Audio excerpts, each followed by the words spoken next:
Back again. Double up. Double dose. It's just our opinion once again. It's just our opinion podcast. Broadcasting live direct in the good state of Texas. By the way of Arlington, Dallas. My brother Dark Prince in the house. What it do, brother? We back. Yes, sir. Yes, sir. Yeah. Yes, sir. Shit. God damn. Tonight's. Yeah. Do I want to talk about some news today? Well, I guess we're gonna have to just start off with the news of the situation, you know. I ain't get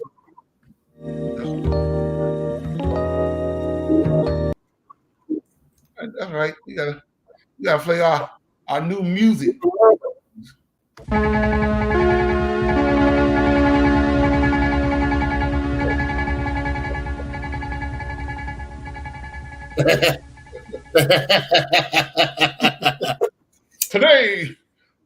Today on It's Just Our Opinion, United Airlines plane had an emergency landing because real talk though, it was United Airlines been having some problems, bro, for the last couple of months. That's the thing. It's all gone to hell. Bro, they had a plane that took off out of San Francisco, I think it was last week, and the fucking wheel came off on takeoff.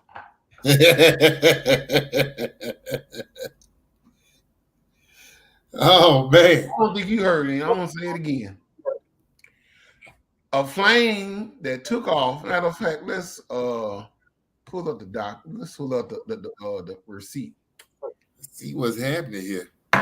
Because I think they got a video on it. Yeah, they got a video on it. Let's look it up. It seemed like to me, United Airlines is starting to be the new steer airline. Damn, they got this shit. They got this shit highlighted right on the spot. Go ahead. Okay. Hold on. I'm not gonna play the audio. I'm just gonna play the video because it's about Angie C. News. You don't need no sound over it. All we need to do is look at the video. This is out of San Francisco International Airport. Now check this out, bro. It look real good. See this? It's a Boeing 777-200. Now it's going down the runway. Now look at that wheel on the back, on the right side. Watch this wheel right here on the right side. Watch the plane when it takes all the way off. Just watch it. Watch it. Watch this. Watch it. Right, on the left side, right? Wow.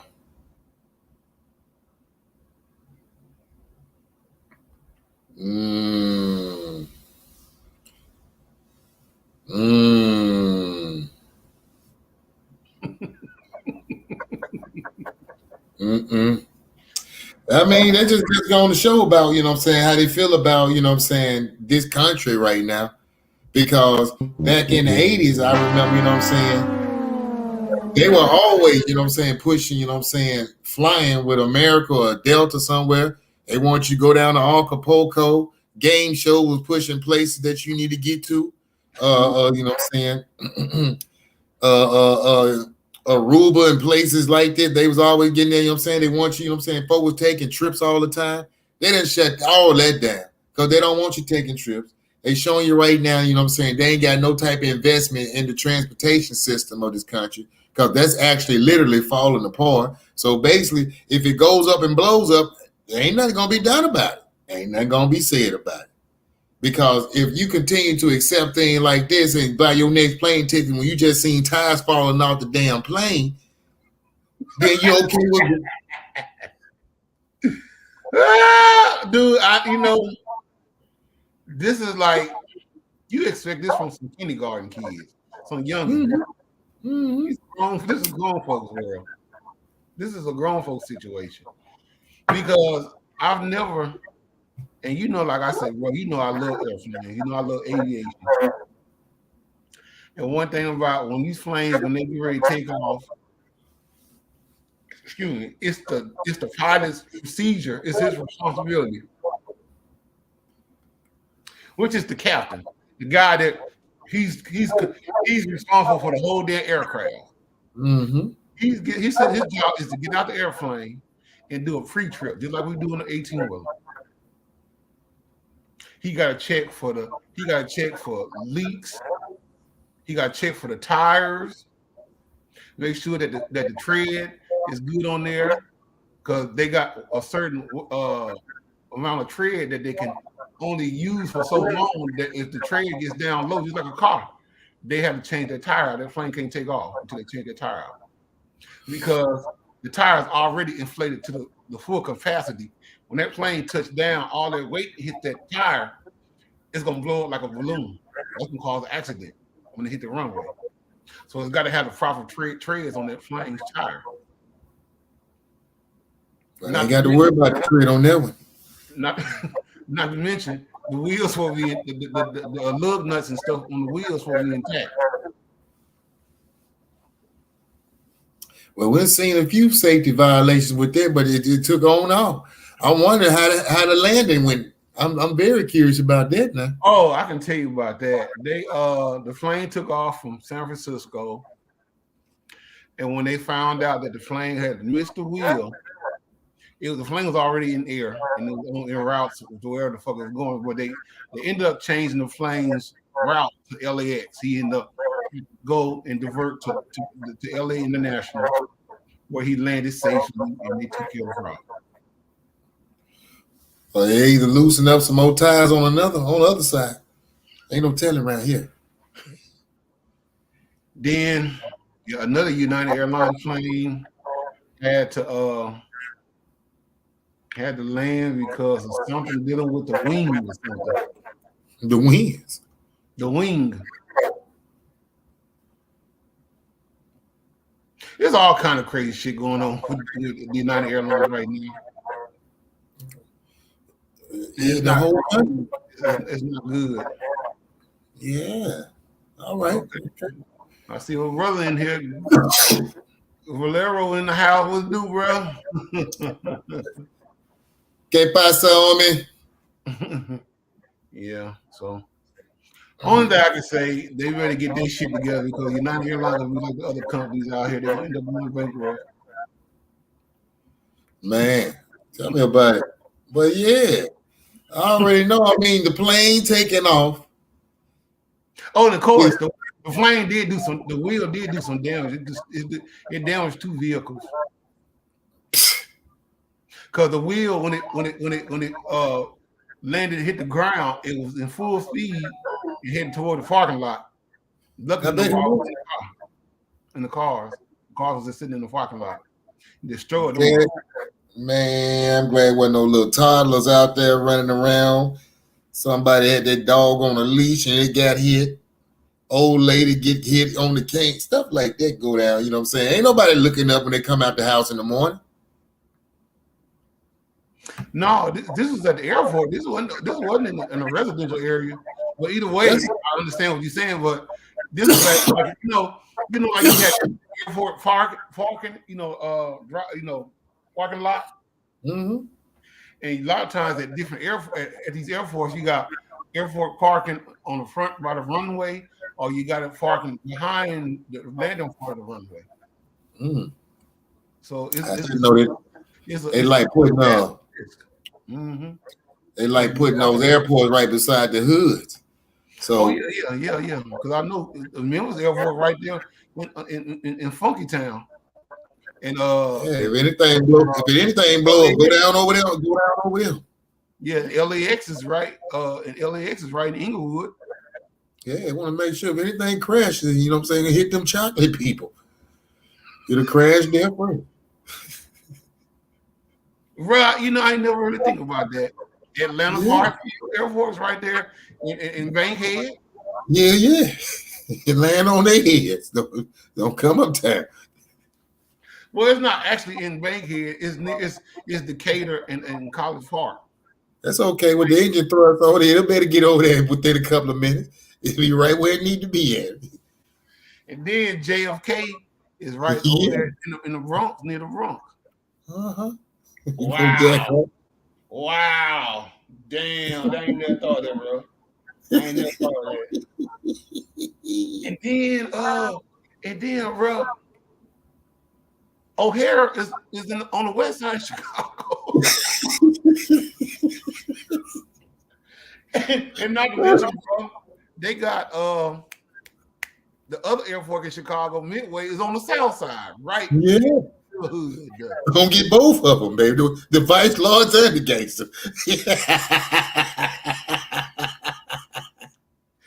God damn, bro. You came up with that shit on some spiritual shit right You make this up, man.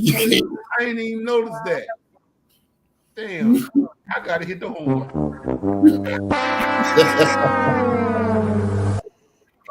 Damn, I ain't think of that. Look at God. Okay, let me think of some other airport because I didn't drove past a lot of these airports. Yeah. Miami. Mm-hmm. Not too far from the hood. Houston Hobbies right there on the southwest side. Houston George Bush in Houston is in the hood too. It's by the chocolate people.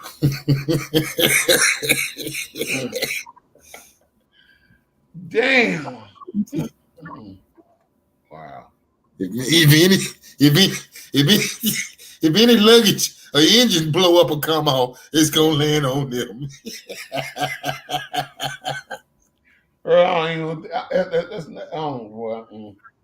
Yeah, they nasty like that, dog.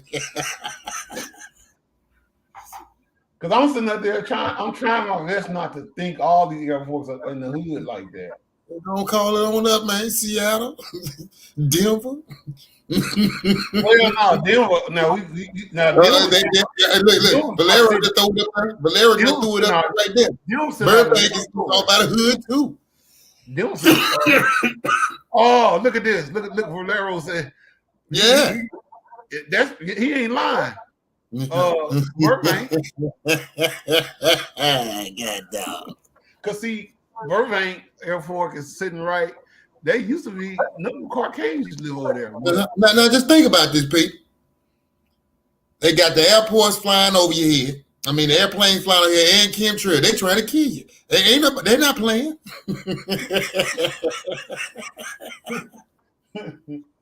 Damn, who you talking about voting for? You need to vote to get to the airport out by your hood. They ain't gonna do that. That's impossible. That's impossible. Yeah, I always get you right over there by. If anything go down at 1,000, 10,000 feet, it's gonna hit them. Yeah. I mean, the thing is, about that. You too busy worried about what's going on in the stores and everything. There's a big ass DCT MD-11 flying on your day and night. Well, at nighttime, you juking at nighttime because that's where most of the traffic come in. Like at LAX. A lot of folks come in from and that's even better for them. I mean, engine falling from the skies, you know what I'm saying, over 400 miles an hour. You ain't gonna see that your dog. It's gonna be too late. Well, we only supposed to be laughing at that. That's not nice. No, it ain't nice. We dying. They dropping jets on us. Shit. Yeah.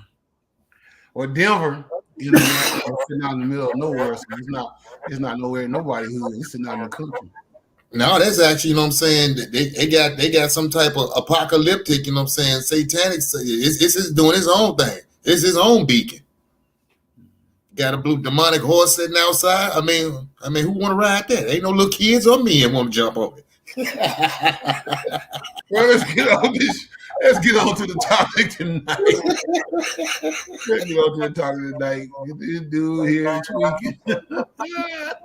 Go ahead. Go ahead. Go ahead. Well, tonight's topic tonight, y'all, is our culture, our music. Part 9. Yes, part 9. No Limit Record Story. You already know. No Limit, goddamn. If you don't know who No Limit is, you must have been born in the 90s. Because this record label right here came out, believe it or not, it came out in 1992. But it wasn't seen until 1996, 97. Mm-hmm. And the person of choice, who was the CEO of this label, was this man right here, Percy Miller, aka Master P. I'm the colonel of the motherfucking tank. Yes, Y'all sir. got the big bang. Y'all got the big bang. Go ahead. He was, I'm talking about, he, you know, regardless if you like him or not, he was one of the first. Yeah, he was one of the first to ever do it by himself and literally put it down for New Orleans and the South completely, the Deep South completely. I say he put it down. He had a whole lot of folks on that label. And you know, this is the picture of the major ones on the label. You know what I'm saying? You have I want to say is that Silk, Snoop, C Murder, Mystical, Mia X, and but it was different individuals in this label. You know what I'm saying? That was a part of the label, of course. You know what I'm saying? Like I said, Silk. You had Mia X. You had Mystical, of course. You had C Murder again. Mm-hmm. You had Fiend. You had the late great Soulja Slim. You had goddamn, I can't think of the brother's name. No, it's not Magic. Not Magic. Damn. I just had his name in my head. Not well, he was one of the. Cause see, a lot of the members that he had so many members, man. A lot of these guys' names I couldn't even remember, but I know. And the late Mr. Magic. Mr. Magic. You know what I'm saying? And then you had Sons of Funk. You had Prime. You had the Gambino family. Of course, you had the great Snoop Doggy Dogg. Well, Snoop Dogg, you know, because of the Lego situation. Then you had Mac. Well, Mac, this is Mac right here. I forgot who this brother is right here. But and then of course you had the whole crew of, you know, DJ KLC. That's who that was here, bro. DJ KLC. Mm-hmm. Yeah. So yeah, it was a hell of an entourage of them guys. I remember they used to say, if Wu-Tang Clan and the No Limit Soldiers get into it, who will win? Because who had the biggest entourage? Mm. You know what I'm saying?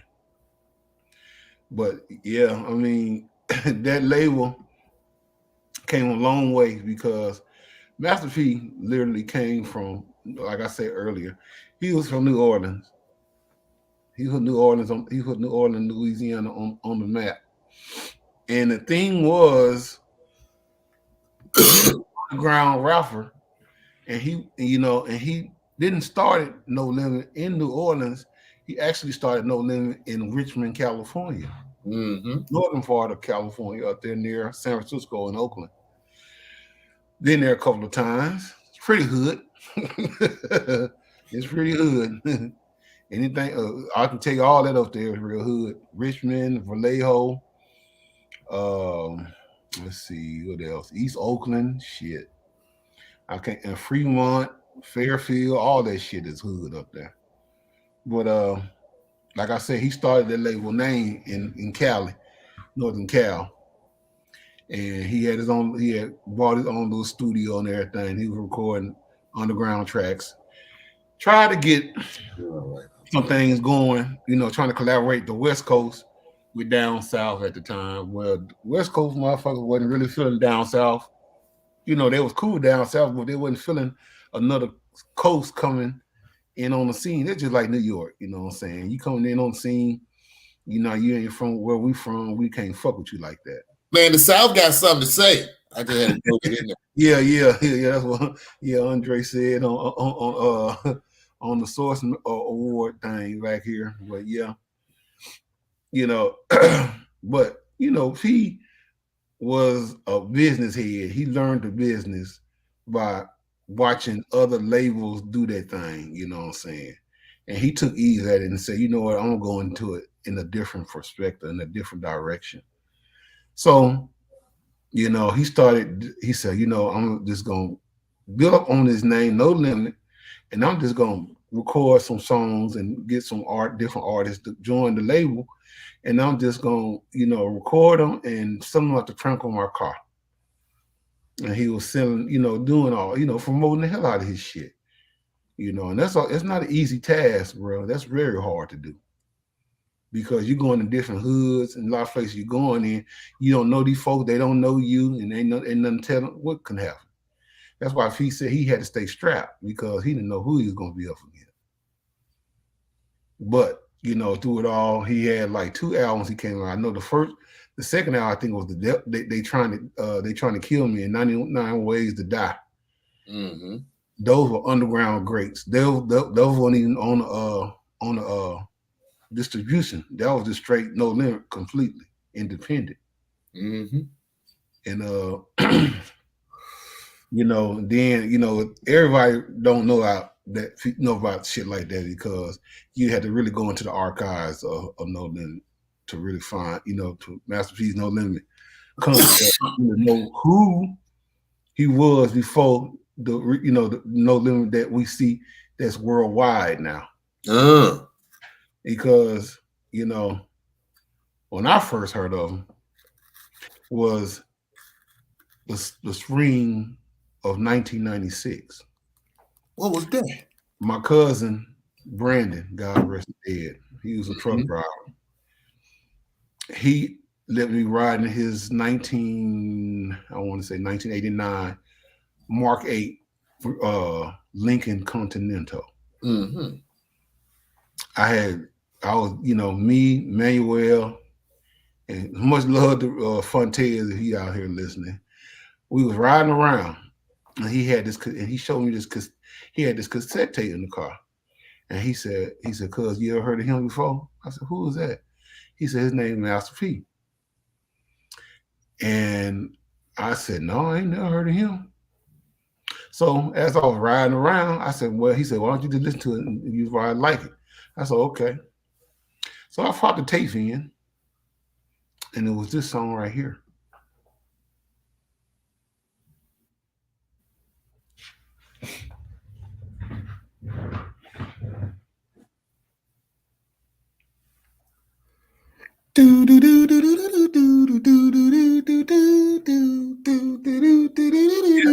Ice Cream Man,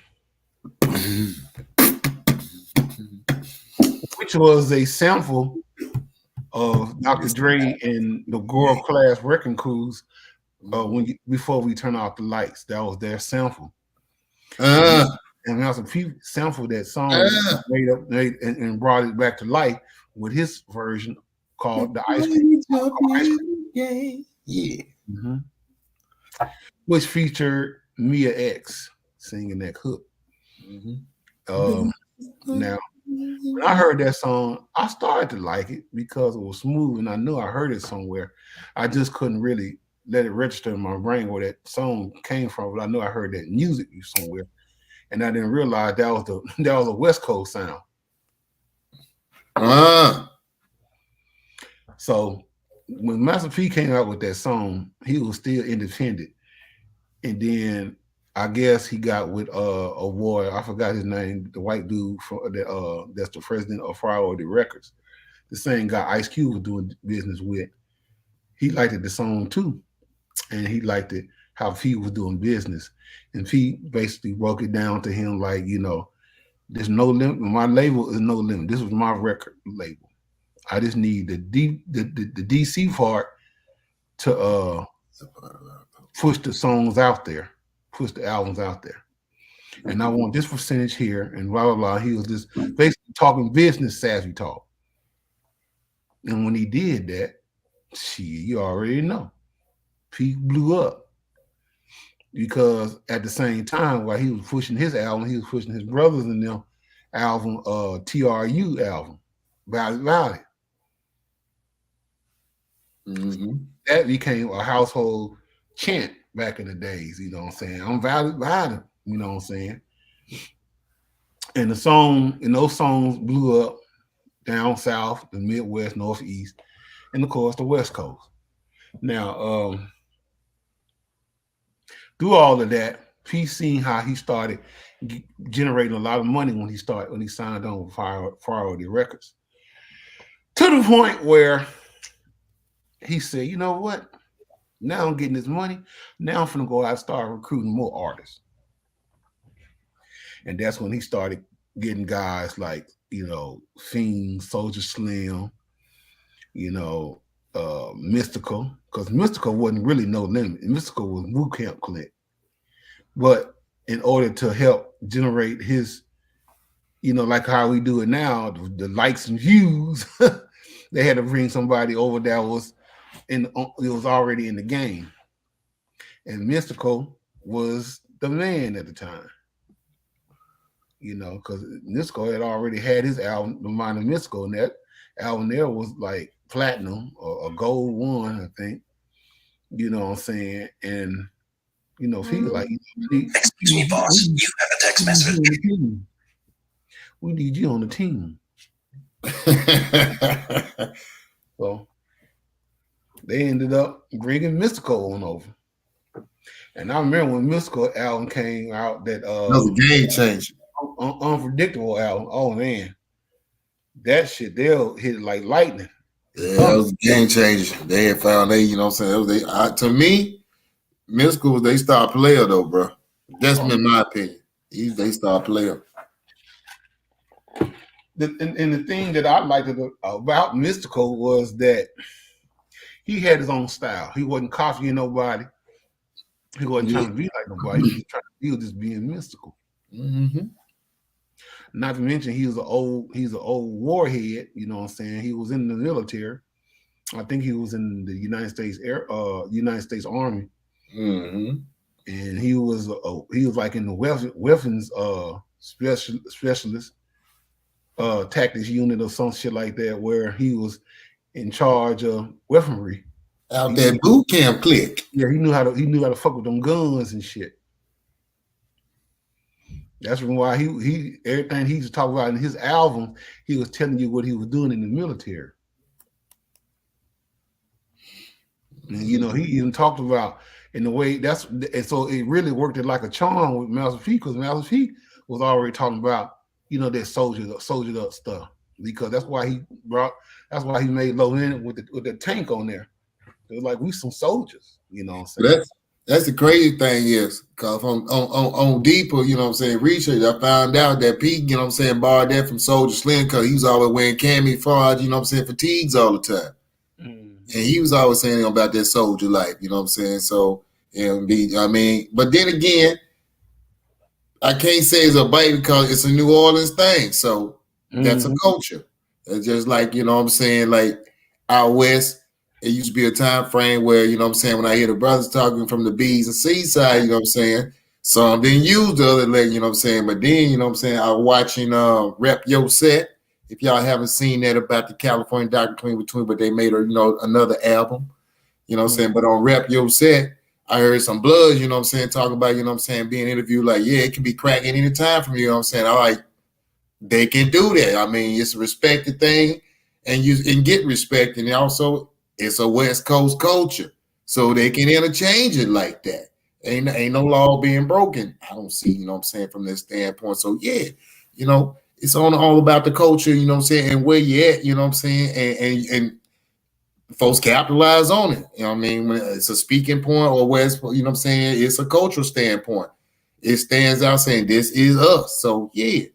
I think that he highlighted it more, you know what I'm saying, put it more perspective by coming from, you know what I'm saying, the military standpoint and joining up with No Limit, because now all of a sudden, you know what I'm saying, I don't know if they had the tank before then. I can't remember if they had it or not. Thomas, he has always had that tank decal, you know what I'm saying, because that was his main thing, you know what I'm saying, when he first came out in the early part of the 90s, before he even signed with any contract with Priority Records. Because I seen old pictures that he had, you know, like it's just like a bootleg drawing of that tank. But when he started getting that money and he started really pushing the issue with that for some No Limit, that's when he changed it and started looking a whole lot tougher. Then he started adding the gold and the ice on there, you know. Mm-hmm. Yeah, but one thing I can say, like I say, Nisco brought a lot of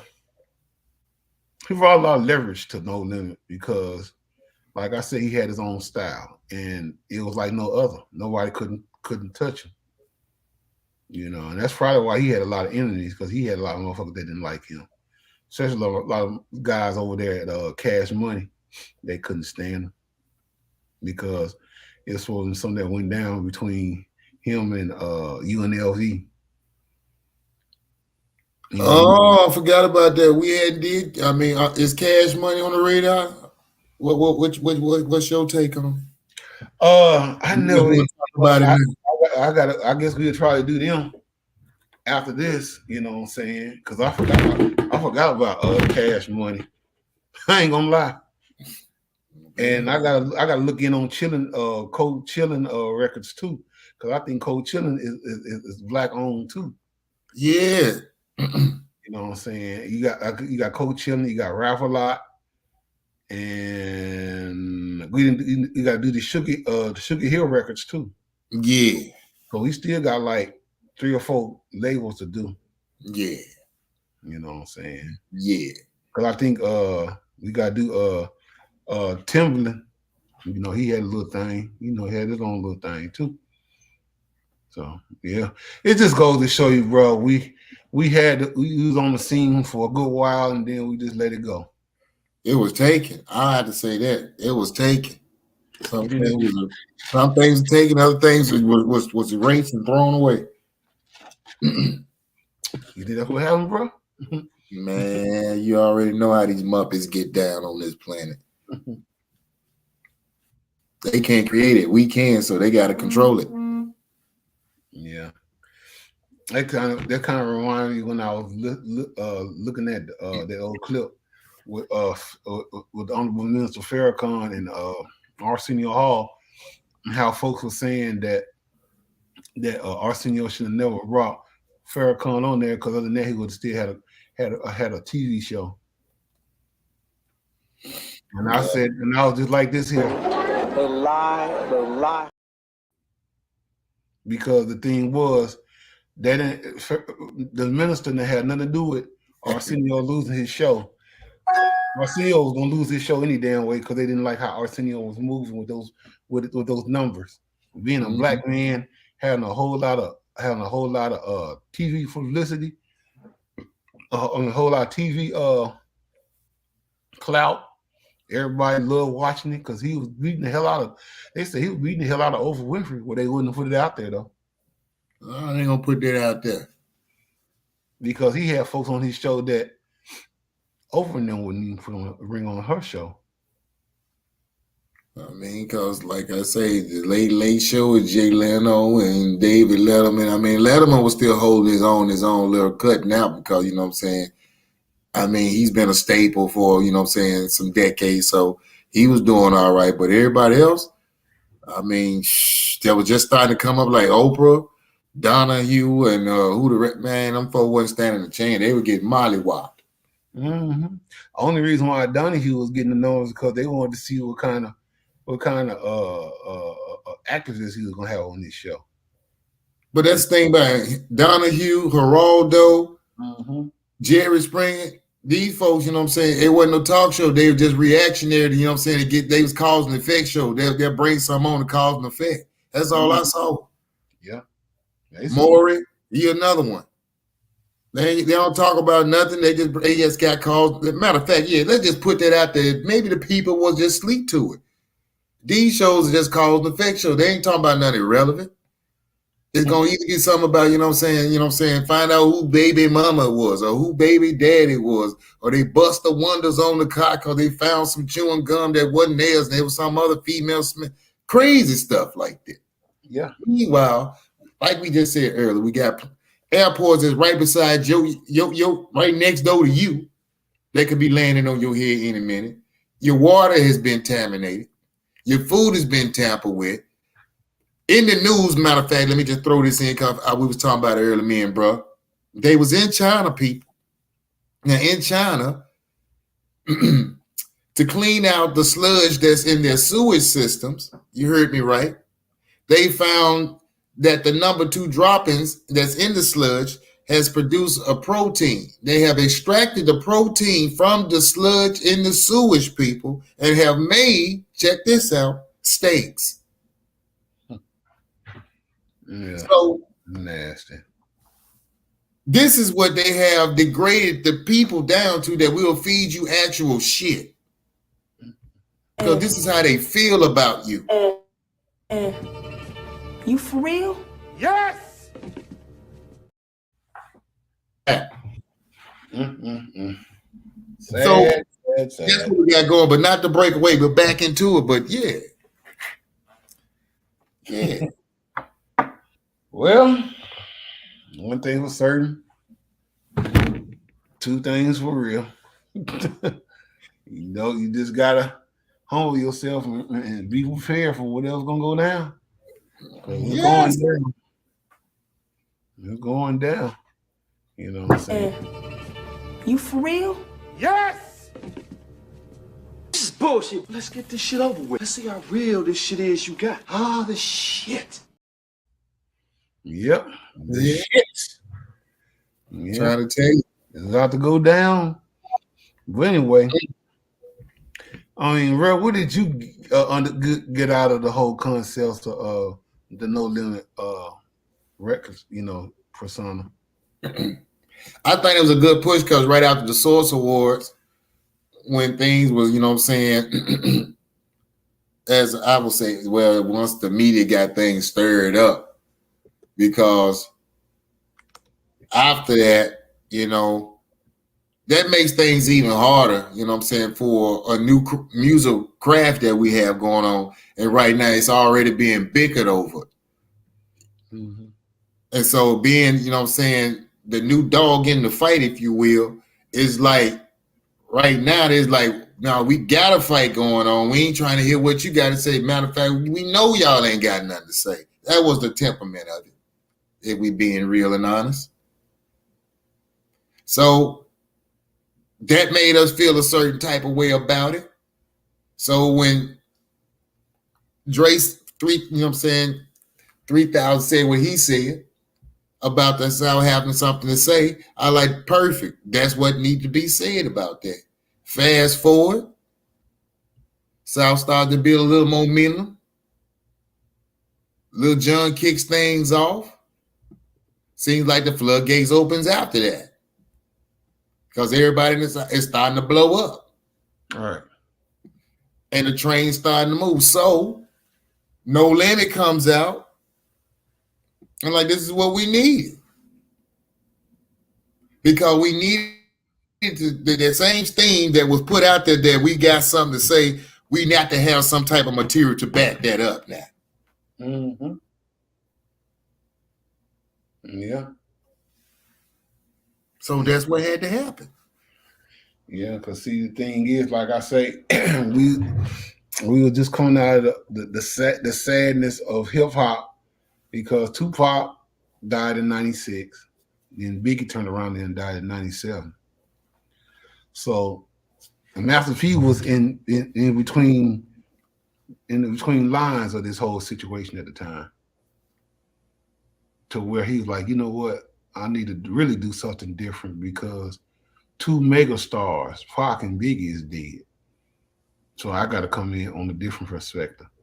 I got to let it be known that we all soldiers. We soldiered up. You know what I'm saying? We doing this thing. We making business moves. We doing some hustling, regardless is legal or illegal. You know, you're a soldier at the end of the day. He tried to change up the whole persona.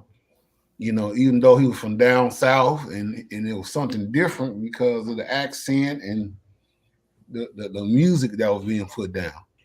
Because the music, that was the most important thing, and that was, you know, by having heavy bass sounds and hard trebles and lows and stuff on the music. You know what I'm saying? That get your spirits up, make you move, make you want to move. Because when he came out with his second album, what's that? The third album? Okay, the third album. No, hold on. The fourth album. The first album I think was They Trying to Kill Me, and the second album was 99 Ways to Die, and the third album was Ice Cream Man. The fourth album was Ghetto Dope. That's the one that came out in 97. Mm-hmm. And I remember when that album came out because I went and got that from Camelot. Thank you, Dope Fiends, for your support. Yeah. When that album dropped, he had, you know what I'm saying, he had that song. The first song was Ghetto Dope. Yeah. Make crack like it. Get ghetto dope. You know. And I'm gonna tell you, when I had that CD in, I can tell you the song that was most memorable to me. The song Pass Me Them Things, that was a memorable song. Pass Me the Green, I Need Some Weed with My Hennessy. Yeah. And the most commercialized song that was on the album that made that album really blow up, and that was Make You Say Mm-hmm. And at the beginning of that song, when they first came on, Rapping Forte from the Bay Area answered the phone. Mm-hmm. Those in the studios. Can I see the P? P ain't here. Who is this? This is Rapping Forte. He said, this P. He says, P. P, then he say, this ain't no Yeah. A lot of folks was like, Rapping Forte, is that an artist from No Limit? I said, no, that's before No Limit. I said, he was a pimping rapper out of East Oakland. He had a song called Players Club, like the movie. And he had another song called I'll Be Around. Now, if you look at Forte and you look at Drew Down, you swell down them boys brothers because they both had those crinkle perm hairstyles. That's that pimping look. Yeah, but Rapping Forte, he was out way back in the early part of the 90s. And it was funny that he had featured him on that song, answering the phone. Yeah, I remember that. Yeah. Because I was like, Rapping Forte. I'm like, what Forte doing on No Limit? Well, you got to remember, he was out there in the Bay, so he Yeah. Because he said it. He said it on a number of interviews that he had met a lot of rappers on the West Coast. He said he said he met Pac one time, but he never got a chance to really build up a relationship with Pac because he had opened up for Pac one time when Pac came out that way. And he said that was like the last time he seen him. He blinked his eye. He said it was like clockwork. Pac was dead. And he said he just couldn't He just like everybody else, just couldn't stun it. He's like he couldn't believe that shit. But there's a clip, a video that I want to show. I'm not gonna show the video, of course, but it's a video of him talking about, I guess, the whole concept of No Limit, the things that they went through, getting that label started back in the days. I'm gonna play the audio on it. I'm just trying to make sure I have it locked out because I don't want no shit. Mm-hmm. You know how YouTube get down and these so-called content creators on YouTube. Mm-hmm. But we finna go ahead and show it now. Well, see the audio now. No Limit Records did it start. We start out the trunk of the car.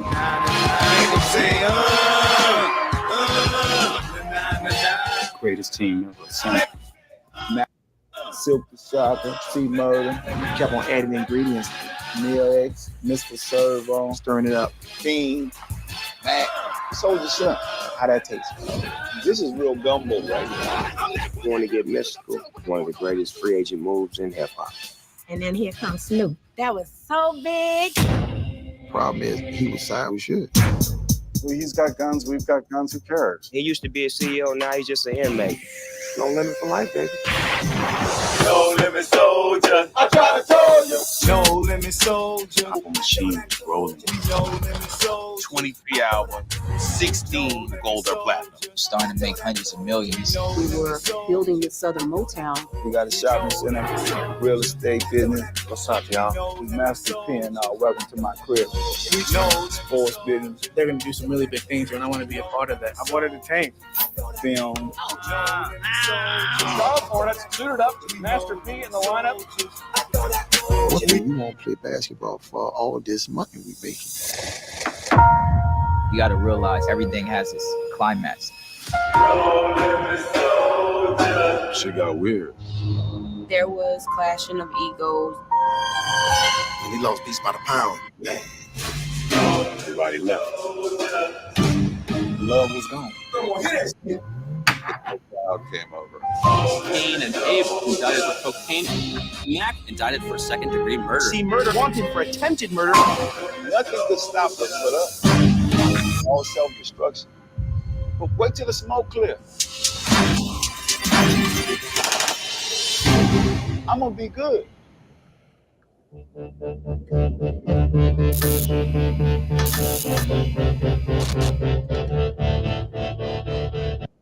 Just like that.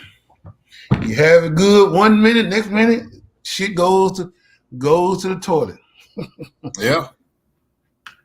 I saw it coming though. They was destroying. They'll let it have it. That's the thing about a contract. They'll let them have their little rise for a little while. And you know what I'm saying? If the crowd really like, they may have a little extended little waiver, but then it'll die out. Because I remember coming up when the artists that we were listening to, homie, is that they'll drop 2, 3, 4 albums. They had a long, you know what I'm saying, shelf life as far as being an artist and coming out with new music. Now I'm just hearing hot singles here and there, you know what I'm saying? And new people keep popping up every 6 months that I don't even get a chance to meet the folks that came the first 6 months before them. I don't even know who they are. Yeah, that's why I said, you know, I mean, because those artists that I called out earlier in the show, that's not even all of them. That was maybe 75 to 80% of them so far. Mm-hmm. They had a lot of artists that come out, and I think a lot of those artists that came out, never really dropped. They were just featured on some songs. Well, I mean, they had the other group in there, Cain and Abel, the twins. I remember them. Yeah. I'm not sure if that was Mia X or was, you know what I'm saying, that was the name of the album Mercedes, or that was an artist named Mercedes. I can't remember. No, that was a female. Her name was Mercedes. Okay. I thought I had her up here. We had I didn't have her here. No, I didn't have her here. No, I didn't feel it. Like I said, it was so in I couldn't really feel all in the filter, but Yeah. It was a whole lot of them because I mean you had, like I said, you had Mr. Servon. Mm-hmm. You had Magic, God rest. You know, Mm-hmm. you had Mac. You had Fiend. You had Skullduggery. Yeah. You know what I'm saying? Of course, you know the late Soldier Slim. You know, you see Murder. You know, Silk the Shocker, Mystical, Snoop. You know, I mean, it was a whole heap of artists out back then, and that's what made No Limit so big and so, you know, heavy popular, because he was literally when the album dropped, I remember he used to open the CDs up, and you're looking there, he's telling you, and he's showing you the next artist that's gonna come out, and you looking forward to that artist. He's like, if he got another artist coming out, I wonder how that shit gonna sound. I can say from a standpoint of being here and the way he did his music was like our opportunity to be in the game now. This is the way you capitalize when you've been waiting your turn. So let's say, for instance, you back home at the hood on 84th Space. Mm-hmm. You got 30 homeboys that's there also with you. Everybody can rap. You decide to start a record label.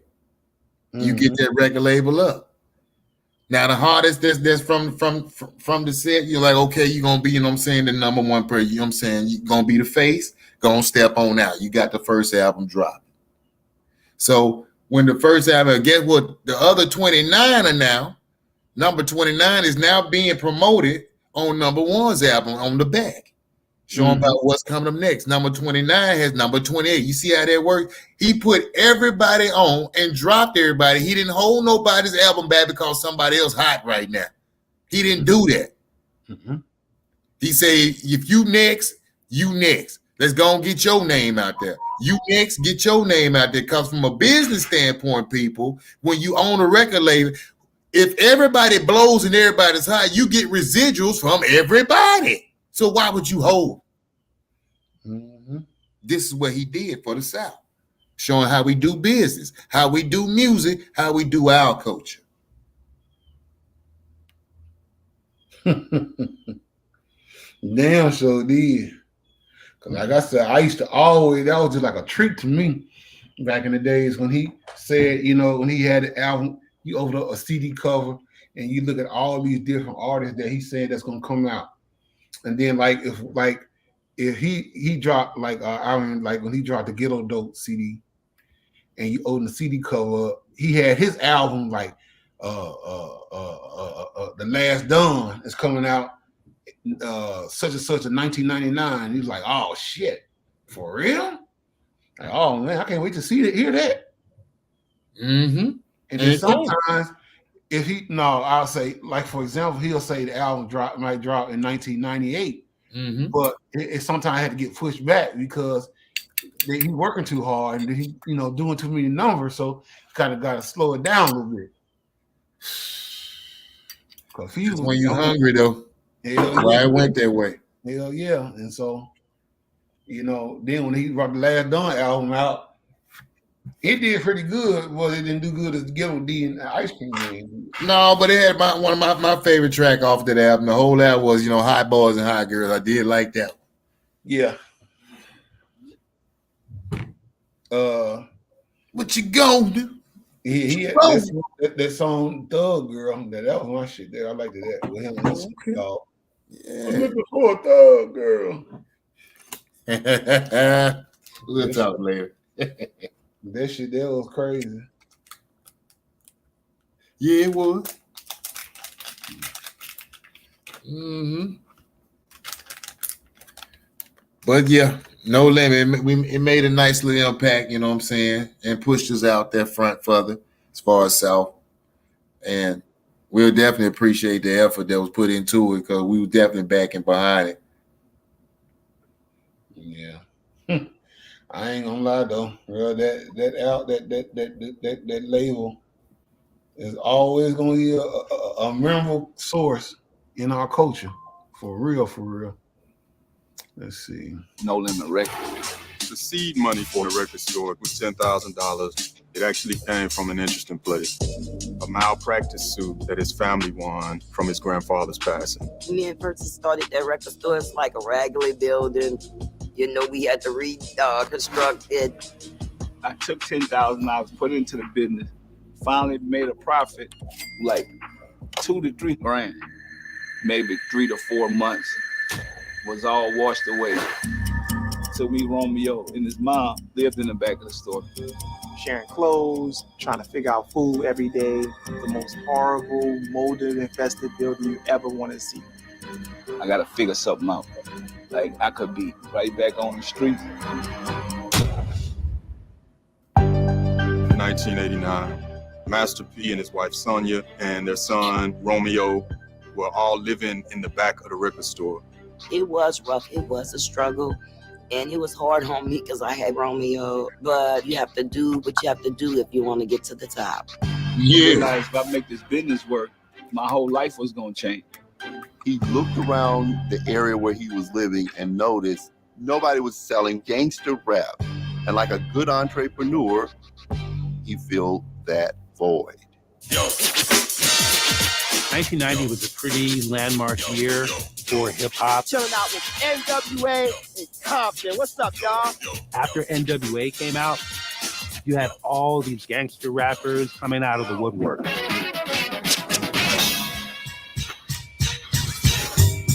He used to sell local rap on consignment. The local independent rappers would come by, put the product in the window. He was constantly interacting with these rap entrepreneurs, and he was seeing what worked. Now that's crazy. They show, even though we got the video vlog. Mm-hmm. He had artists like Spice One and E40 when they was at their young prime of their career, bringing music over to his little record shop. Mm-hmm. Everybody trying to help everybody get on. Mm-hmm. What didn't work. All this is happening on the streets, you know, so we just letting them know what's happening because it happens all over the world. So he started to realize, you know what? I can do this too. I won't be rapping about my life, my gangster life. I lived in New Orleans. I really lived this. I done seen this. I could do this. So now I'm a rapper, dog. I'm from New Orleans. I'm from the streets. But I started realizing that I needed a team. The year was 1989. I was in Richmond at a Jack in the Box. And I turn around and I see Percy Miller. With nothing but black and gold Saint stuff on. I said, what you doing out here? He said, man, I'm rapping. I said, hey, P, I'm rapping too. I said, I wanted to start a record company. I said, hey, man, whatever you're trying to do, I want to do it too. We out here. In early 1990, he forms a group called TRU, The Real Untouchables.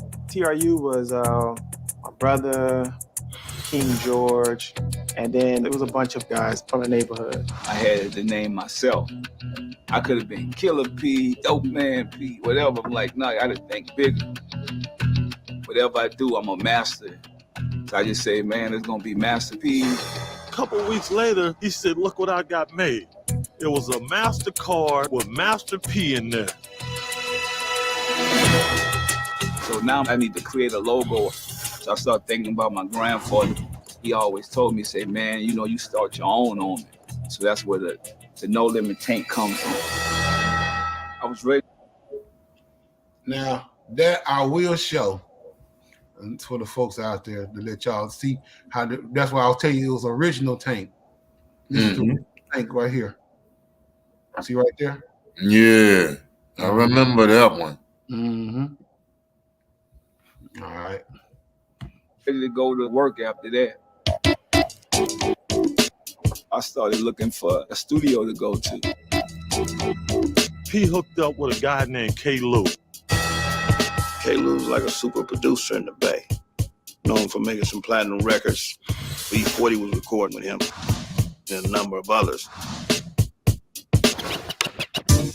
I started my studio in my mom's garage.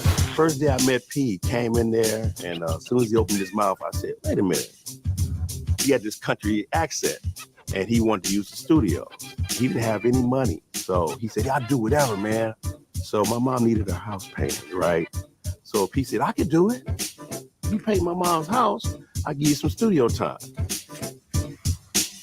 So we came out and looked at his work. Hold it.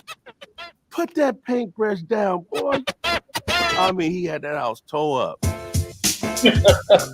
You know, I appreciate the hustle at the time, so I just said, come on, man. Come on in, let's do this. Come from the projects in New Orleans. When I got in the studio with K. Lewis, that was like new to me. The first song I did was The Mind of a Psychopath. Yo, MC Big O's in the house with your God, homeboy. I got the mind of a psychopath. Yeah. The lyrics to that was inspired by my life and my story. People murdered and the people on the street. Now you got a gat in your hand, and if you kill him, would that make you a real man? Hell yeah. A couple days later, we do a couple more songs. We got 4 tracks now. Man, I was so hyped, I thought we was going platinum. Everything about the record is very raw, unpolished. Most people would consider to be a demo, but Master P put that out as an actual project. You know, you have Public Enemy out, Ice Cube is out, and then you have Master P. I'm crazy. With a very rough project by comparison. It didn't hold up in that regard. This shit bringing in no money. P said, be cool, King. We're gonna make it, man. We're gonna go back in the studio and do it again. Meanwhile, back in New Orleans, Master P's little brother Kevin was fully in the streets. We knew he was moving it. That's why we was trying to get him out of that life. We was trying to get him out there with us. He actually wants to get all of his siblings to come to Richmond with him. I left to move to Richmond. T went to the Army by Sean Kane, and Kevin stayed behind. My brother Kevin, I think, he just didn't know that it was time to leave. I was in the Bay working on music, and I get a phone call, and my world was crushed.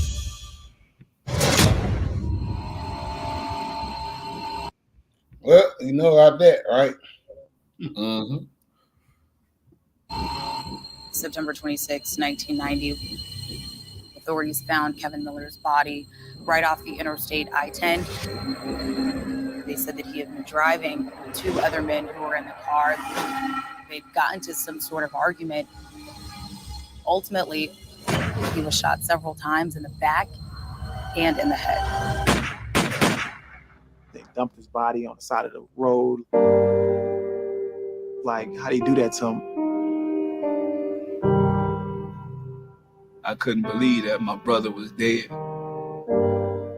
Everything stopped, man. My world was crushed.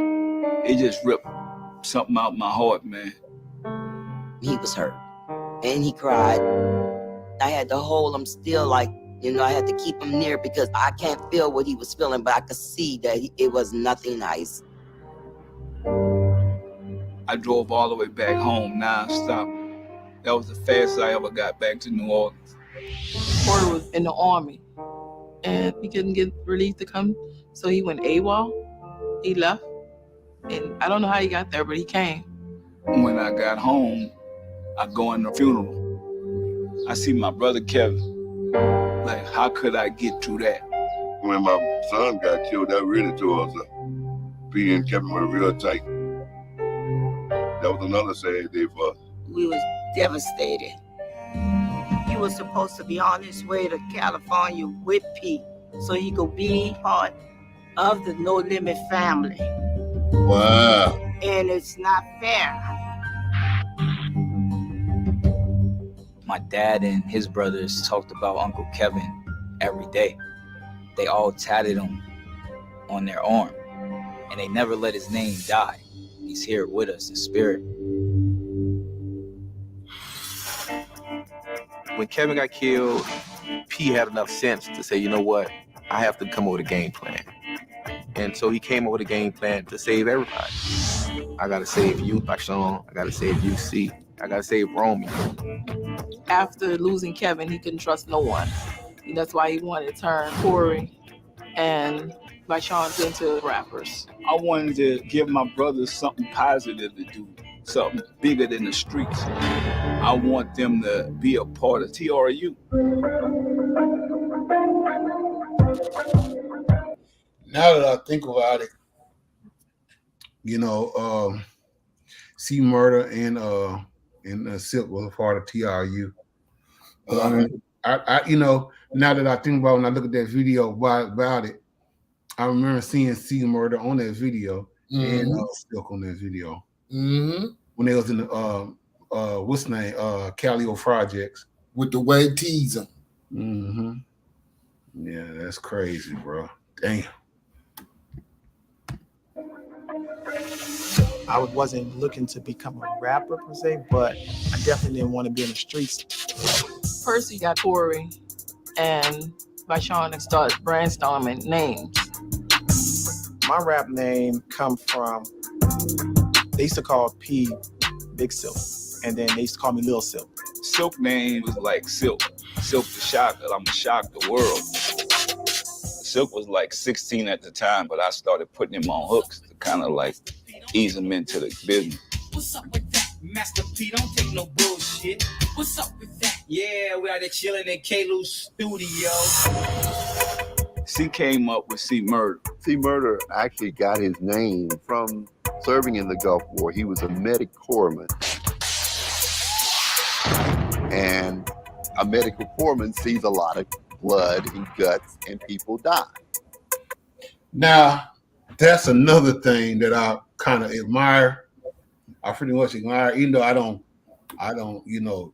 glorify the military, but I understand the disciplinary of the military.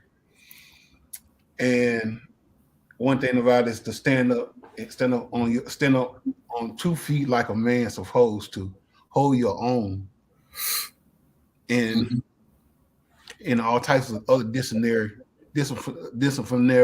concepts. And I have forgot C Murder was in the military, just like Mystical, and he was a couple motherfuckers, on no living dollars in the military. So it really fit their description as who they was claiming at the time, a soldier. But it's still that way because that's New Orleans culture, even though they say they bang now, but they still call they bandana soldier rags. They got that from, Soldier Slam. I mean, so that's still their culture. They'll say you got to be soldiered up.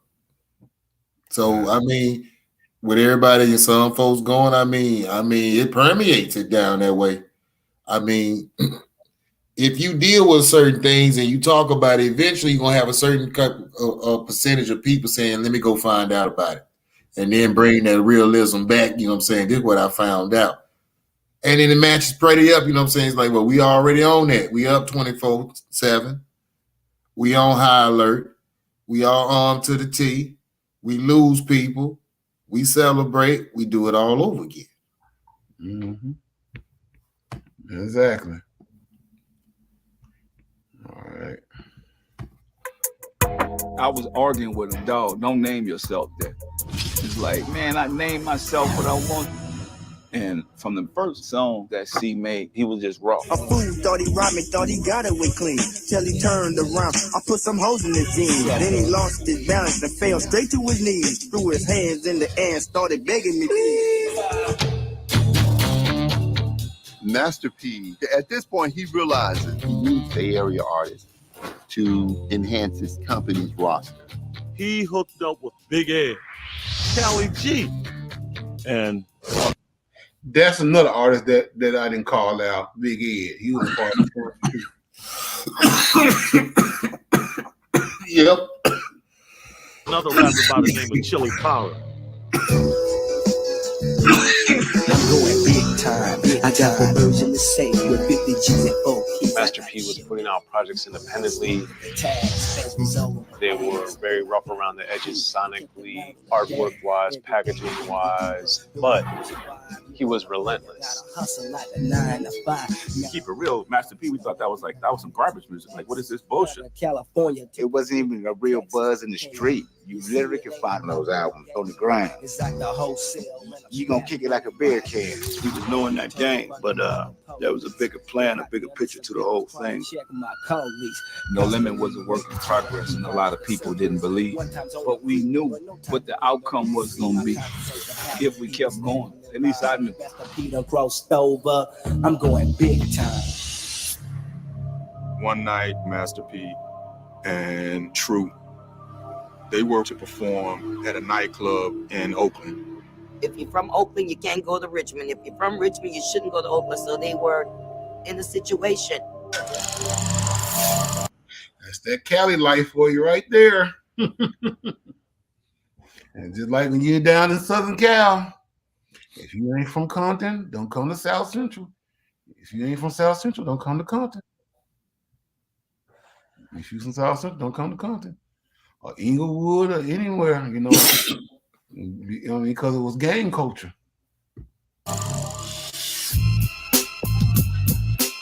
Me, Big Ed, Cali G, and Silk. We get in the club. We from Richmond. But we're not ever scared. We was like, yo, we got to get money. We got to start getting our name out there. We was waiting to perform when a guy stepped on Silk feet. Yo, don't step on my foot. It was me just being like young and dumb. My brother was arguing with everybody. And then Big Ed just punched the guy. Bam! And I heard, East Oakland, East Oakland. This dude looked like the Incredible Hulk, come out of nowhere. Hit Big Ed one time, knocked Big Ed out. I looked for PE outside, Silk hide in the bathroom somewhere. I got a Tech 9 in the car. Grab the Tech, come back in the club, see the dude. Nothing come out the gut. Everybody running, get Big Ed, get him to the car. I see the guy again, jump out, start shooting. Nothing come out.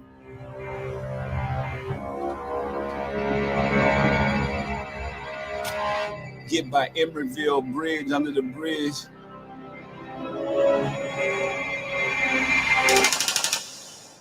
Ta. It shoot just as good as ever. Yes, everything happened for a reason. Because if that gun went off in the club in Oakland, that would have been the end of No Limit Records right there. After that night in Oakland, I realized God had a bigger plan for me. Well, that just goes to show you, like he said, God had a bigger plan for him. You know, other than that, it could have went off. It could have been a done deal. Mm-hmm. You know what I'm saying? He would have never got this far. He just would have been a thing in the past from folks that knew what he was doing, was trying to do anyway. We wouldn't know nothing about no Limit. Mm-hmm. Because it would have never existed if he would have pulled that. If the bullets would have fell out that gun and hit and killed somebody. But the thing is, though, you know, Pete, you know, regardless of what we know and all the stuff about, you know, selling your soul and all of those stuff, but I'm just looking at the positive concepts of the whole situation, like how he did. Talking music. Yeah, we just talking music. Yeah, but you know, I was gonna say about the whole concepts. We're gonna move on with Snoop Dogg. You know, now most folks probably say, "Damn, I thought Snoop Dogg was Death Row." Snoop Dogg was Death Row. This is where Snoop Dogg started his career, off of Death Row Records. However, when Snoop Dogg did his first album in 1993 called Doggy Style, he was at the prime of his life as a youngin', and he was basically seeing real good numbers with that album. And he was getting he was getting money. He also got himself with a a murder charge and everything, which got kicked out of court. However, throughout his career, he was up against the grain with other artists at Death Row Records, and the artist that he was really up against was a guy named Tupac Shakur. Now, when Tupac came on the scene, Snoop Dogg was basically pushed on the back burner. So it made Snoop Dogg feel some kind of way, but at the same time, he tackled alone still. But it started getting to the point where Snoop Dogg didn't like where shit was going with the East Coast, so-called East Coast, West Coast rap war thing was going on, and how Tupac was talking shit about Biggie. He was like, man, I'm cool with Biggie. You know what I'm saying? Biggie gave us a lot of shout outs and love on the West Coast. You know, I don't know what the fuck this nigga tripping about. So he's like, I'm bagging the back on that. I ain't fucking with that. So, you know, Tupac was like, what, nigga? You supposed to be Death Row. Fuck them motherfucking East Coast niggas. And Snoop like, no, nigga, you got this shit fucked up and got it wrong. I'm not going like that. So they was already feeling some kind of way about Dr. Dre leaving you know, Death Row Records. Now they like, damn, Snoop sound like he want to do the same thing. So him and Tupac started to fall kind of separate. You know what I'm saying? To the point where everybody started looking at Snoop Dogg real funny at Death Row. Because Snoop, he had a contract to do another album, and that was that what was the name of that album that he had did, the last album he did on Death Row? Dog. Was it the dog food? Yeah, that's what it was, dog food.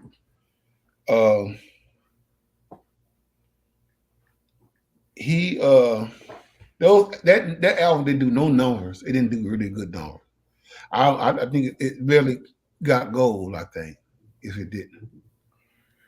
No, that wasn't that work. We like this. Everybody had their kind of eyebrows up like Snoop, you know. But I could tell, you know what I'm saying, it's something that was heard. It wasn't thought out like Doggy Style. It wasn't nothing like that. He wasn't in his element. It was more of a, I'm gonna get this to him, put this out, finish that up, you know what I'm saying, then move on. But I think that plays into, you know what I'm saying, your psyche when you're trying to do music and all. Your best creative, you know what I'm saying, creativeness is not gonna come out when you're under pressure and under stress. Yeah.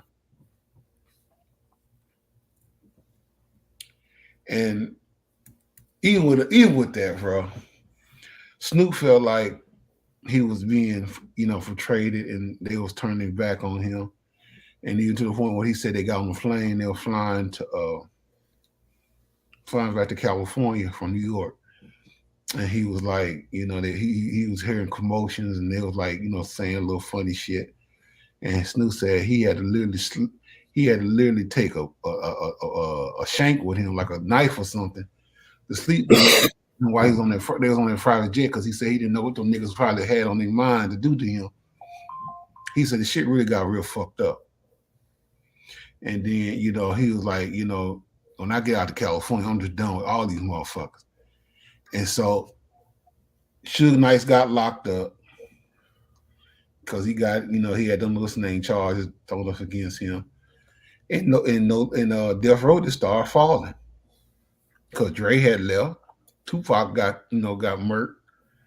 So it was like every man for themselves now. To the point where Snoop Dogg was like, damn, how am I gonna get money? You know, ain't no checks coming out no more. You know what I'm saying? What I'm gonna do? So he reached out. Master P reached out to him because he had heard through the grapevine Snoop Dogg was going through some things, and he wanted to bring Snoop Dogg on, and he did. You know, to the point where he was like, man, I'm hurting right now. And he was like, I just need, need a couple of dollars, get in the studio, do this and that and another. And Snoop said he was only wanted like $4,000 or $5,000. He didn't want that much. He said if he cut him a check big as a motherfucker, And he's like, damn. Okay, thank you. Then got him a place to stay in Baton Rouge. That's the thing about it was because, see, with us and what had just went down with the East Coast and the West Coast, how that went, and then especially looking out west and seeing how Death Row was being dismantled before our eyes, you know what I'm saying, and all the pieces of scatter. A star player is left out there, you know what I'm saying, like, I ain't got a team. And ain't nobody from the East Coast is talking about, well, no, I don't know about that, you know what I'm saying? And we like, what do you mean? Hey, ho, we got you. Come on in. We're gonna get introduced to these, you know what I'm saying, these cheese grits, these eggs, these biscuits, this country way of living. You know what I'm saying? Get your business mind right. Because the thing is, you did go in young. It was all about the money for you, but you didn't understand about when I get in and start making this money got to be making money for me and mine, not just for the company. And then, you know what I'm saying, the record producers and stuff like that. Because he didn't even know they got my publishing, which was the whole thing. But I'm jumping ahead. But yeah, we saw a star player, and we like, you know what? He can come play for us. Yeah. And you know, I want to get play a clip, audio clip on Snoop talking about P and how P saved his life. You know what I'm saying? We're gonna block the screen out right quick. So, you know, this is like fair use. Hope that they don't fuck with us for this, but here you go. This is the brother Snoop talking about how Master P saved his life, you know, and changed the game, basically, for him. Here you go. Album with Pharrell. Yeah. You did an album with Master P. Yeah. I did 3 albums with Master P. 3 albums. Yeah, when I left Death Row Records, I signed with No Limit Records, which was the hottest rap label in the industry. When I signed with No Limit Records, they was the hottest in the rap industry. They was the only niggas getting money in the industry. Right. I'm not. So how I'm was not. that? Let me finish. Let me finish. I got to say this because this is very important. Please. Puffy and them was rocking, but they wasn't getting no money like Master P was. Like, and I had been around they camp. I had been around Def Jam. I was on Death Row. I had seen all the niggas that supposedly had the money. Master P had the motherfucking money. True independence. He had the money. And you said that was 3 albums. I did 3 albums with him. I did The Game Is to Be Sold, Not to Be Told. Then I did a movie called The Game of Life right after that. Then I did Hot Boys. No Limit, a movie with No them, Limit Top Dog. Then I did Hot Boys after that. Then I did motherfucking The Last Meal. Then I did The Chronic 2001. That's when I got with Pharrell. And then I put the Eastsiders out, put out the Doggy's Angels. You understand me? He showed me how to put business because I hadn't had a record label. I was always talking that doggy style shit, but I didn't have no record label. Master P showed me how to put a label together, how to go get money, how to eat, how to make money off my tours, how to make money off of movies, how to create a different lane for me to be seen differently.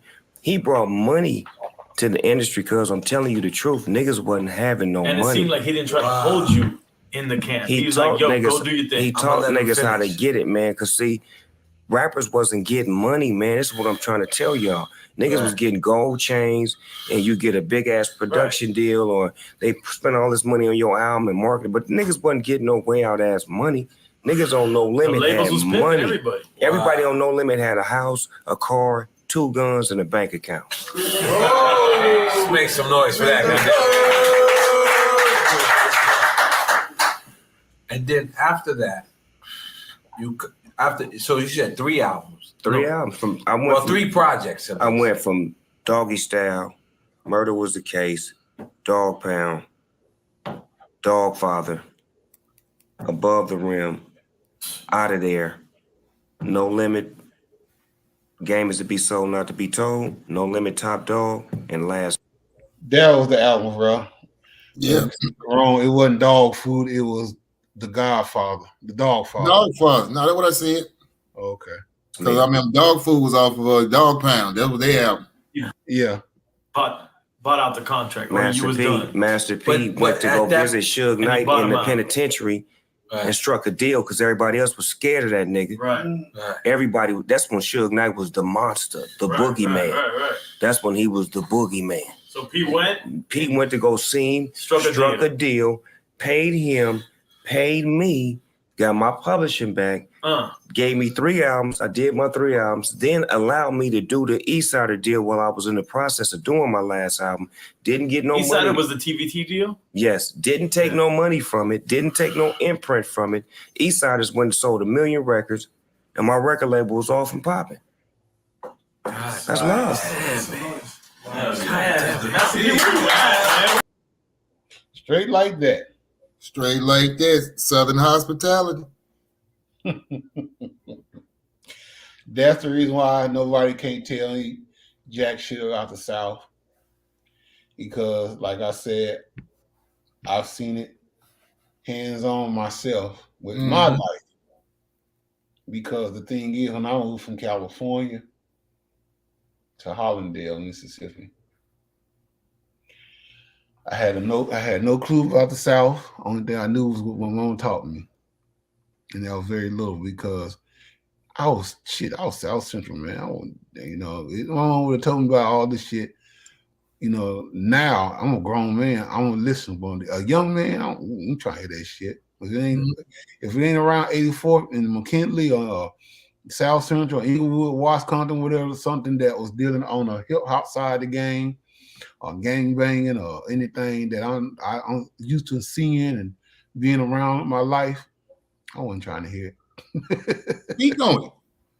But the thing is, as when we moved out of California and when I stepped into Simmons High School at the end of the summer, not the end of the summer, almost the end of the summer, of the 90s, early 90s. I remember meeting the first teenager at Simmons High School. Name was Tyrone White. Now I met Tyrone because Tyrone came up in the counselor's office. That's where I was, and I was talking to Mr. Stevenson. God rest. He asked me. He was like, "I ain't never seen you before. Where you from?" And I said, "I'm from California." "For real? What part?" I said, "South Central LA." He's like, "Oh shit, for real?" Like, yeah. He like, "Man, we'll bring y'all down to this sorry ass town, man. This town boring as motherfucker." And I'm like, "Come on, dude." I'm like, "It's not that bad." But at the same time, I was like, "I already know." But, and then everybody was looking at me, smiling, especially the female was looking because there was a new face in the place. But at the same time, them bras wasn't trying to give me the time of day because a lot of them bras, we talked about that before. We ain't gonna go there, but I try to make friends and try to be cool with motherfuckers, but motherfuckers try to rub me the wrong way when I got down there. You know what I'm saying? Now I don't know if that was a country ass initiation at the time or what, but they try to rub me the wrong way. And I told my mom, I said, I don't want to be down here. I said, because I'm gonna fuck around and go to jail. Down there. Fuck with these country ass niggas down there. And she was like, "Boy, that's all in your mind. Basically, you just gotta get out and meet these folks and see these folks for who they are and yada yada yada." And I'm like, okay, whatever. I say when it got to the point where the part when 1991 basically really started, like the late part of 1991 going almost to 92. That's what changed the game for me because I started meeting a whole lot of folks. Of course, because of that basketball goal that I put in my backyard. And a lot of these guys, and it's like now, everybody knows me. They don't know me as they still kind of know me as Maurice King, but they know me now as Chaos. And the reason why they know me as Chaos, or DJ Chaos, Mixmaster Chaos, whatever you want to say, is because of my DJing skill. I played in the clubs down there. So everybody that come in the club, they knew who I was. They heard my name shouted across the microphone. And they see, and a lot of them had bought some of my mixtapes, Nick CDs. So I made a pretty much an impact around that town. And I had a lot of support and love. You know, even though it took kind of a while for me to really suck all that in, you know, because it was something different. It was, you know, it was a city nigga living in the country, living in the country part of the country. So, but at the same time, I would never tell nobody that I want to go back and rewind the time and not even being in Hollandale, because that would be some bullshit on my end to even say some shit like that. Because I learned a whole lot being down south, a whole lot. Way more than I ever learned when I was in California. But the thing is, you know, that's why I say I can relate to where Snoop Dogg was coming from, because Snoop Dogg was from Long Beach, and he ended up going down south just like I did. You know, even though his situation is a little bit different because he was on a business scale and he was much older. But the thing is, the Southern hospitality was there, and that's how it was in Hollandale. Even though them niggas talked shit about me and did stupid shit, a lot of motherfuckers really had my back and had love for me. Still do. Yeah, for sure. So that's the reason why, you know, motherfuckers will tell me, you know, like, now, man, you ain't never try to move back to California or nothing. I'm like, nah, you didn't got marinated in with them country motherfucker down there. I was like, say what you want. I said, because I ain't impressed about what LA looking now. LA like a goddamn trash can now. And I don't mean no harm to say that shit, but it's just the way it is. A lot of places in South Central that I grew up around, it wasn't that bad. It was bad, but it wasn't that bad like it is now. Now it's terrible down there. And I ain't talking about as far as the violence is concerned. I'm talking about people living. Folks living under overpass and stuff. Living in their cars, vans, and motorhomes and stuff. This shit done got real legit and fucked up and wicked out there. So when a motherfucker tells me about California lifestyle, I don't want to hear it no more. Because I'll be down south, and they talk about how nasty or how country it is down south. At least you got a chance being down south than you do out in California. Because them motherfuckers is like, it's every man for himself in California. And it's probably 10 times worse than now, 20 times worse than now, because you got all these goddamn immigrants coming over here. So yeah, the South. So like I said, much love to the South. I don't always have much love and respect for the South, no matter what. I met a lot of interesting people in the South.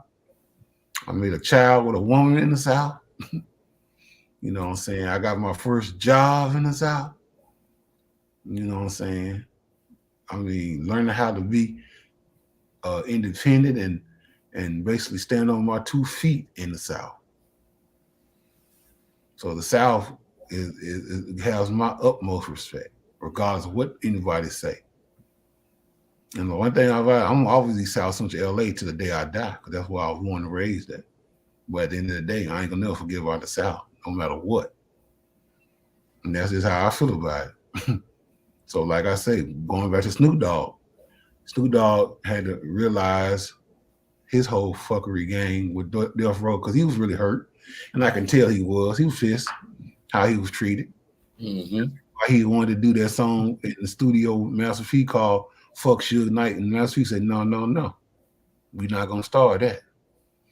He said, because if you do that, then you think you had a problem before, you're gonna really have a problem for real life.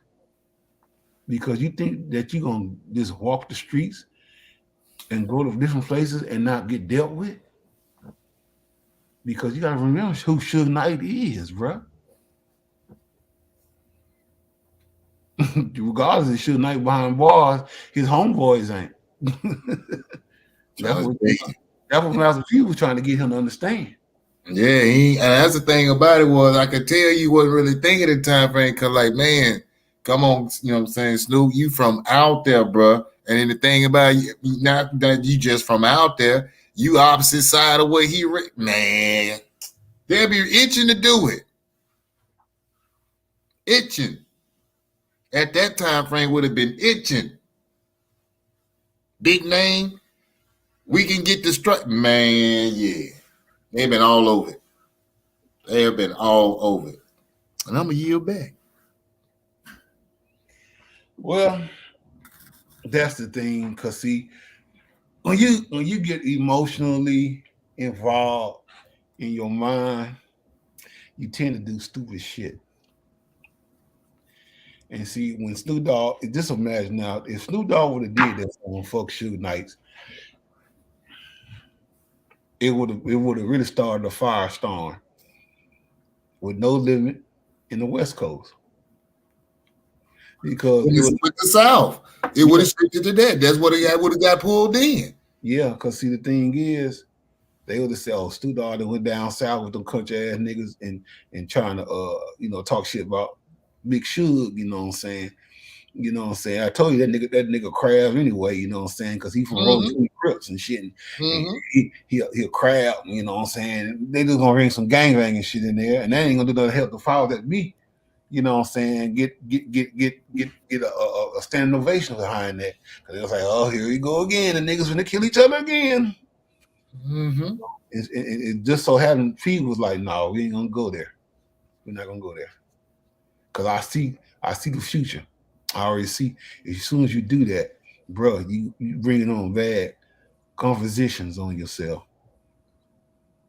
And it's not gonna end well. So my advice to you is to just calm your nerves and let just write some good cuts and get in the studio and do this shit right like you've been doing it, bro.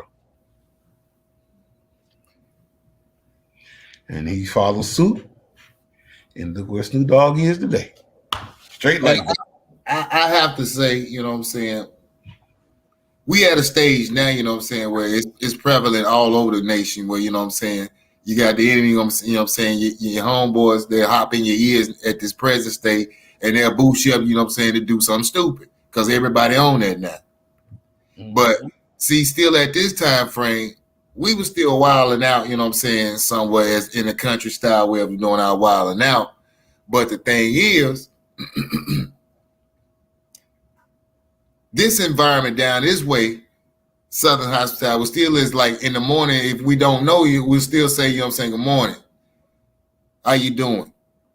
And at the same point, you know what I'm saying, whereas you like, had he been back in LA and this been the camp in LA that the record label was based out of, they were like, let's ride. And it would have got ugly. See how they would have went? The environment played a big part into what's going on. You have to get out the environment from time to time to clear your head. And then have other clear thinkers around you. Yeah. Exactly. And so, well, I'm glad that the brother didn't follow his first mind, because his first mind would have been his last mind, because ain't no telling what it would have happened to Snoop behind all that. You know, because like I said, you know, even though Death Row Records was diminishing off, they still had dudes that still pretty much had Suge Knight back. You know what I'm saying? Still had love for Suge Knight. You know what I'm saying? I mean, and Snoop Dogg would have just caused a chain reaction of problems. He would have got some shit kicked off talking about Suge Knight like that. You know, because he had already said, "God, I didn't done this. I didn't fade, oh boy." You know what I'm saying? To cut you out the contract of Death Row Records. So now let's move on to this new situation going down. And you know, like I say, his first album, The Game Is to Be Sold, Not to Be Told, that did pretty good. You know what I'm saying? And he, you know, when he brought that song still, when he did that song Still a G Thing, he was basically doing that song in dedication to Dr. Dre, because he was letting Dr. Dre know that, you know what I'm saying, bro, I'm back on the scene, you know what I'm saying, we need to get together and collaborate again. And Of course, Dre was like, yeah, okay, that's cool. So when Dre dropped his album Chronic 2001 in 1999, they made it happen. You know what I'm saying? Because they did that song. What's that song that they did? They did the next episode, and the other song representing for the gangsters all across the world. It's the DRE, yeah. You know what I'm saying? I was like, yeah. I ain't gonna lie. When they got that collaborated again, I was happy, bro. I ain't gonna lie. That shit brought a smile on my face because those guys haven't been relevant with each other in like 4 or 5 years. You know. Yeah, the Still Dre was a nice little reintroduction back onto the scene, though. That was definitely hot. They took it by storm. Mm-hmm. They definitely rolled that out for a while too. Because it was back on, you know what I'm saying? The spotlight was back out west, and the favorite dynamic duo from the west, Snoop and Dre, was doing their thing again. Just had to call it like it is. You heard? Yeah, because like I said, when he did this song, Still a G thing, he was like, you know what I'm saying? I know to my homie DRE, you know what I'm saying? You know, holla at me, you know what I'm saying? Shit, let's get cracking again. Mm-hmm. And he made it happen. Because that next year, you know, Dre went in the studio and did that Chronic 2001. And it was on and popping. And I ain't gonna lie, when that Chronic 2001 dropped, I tried to get my hands on it, couldn't get my hands on it. I had to borrow somebody's shit and listen to it. Yeah.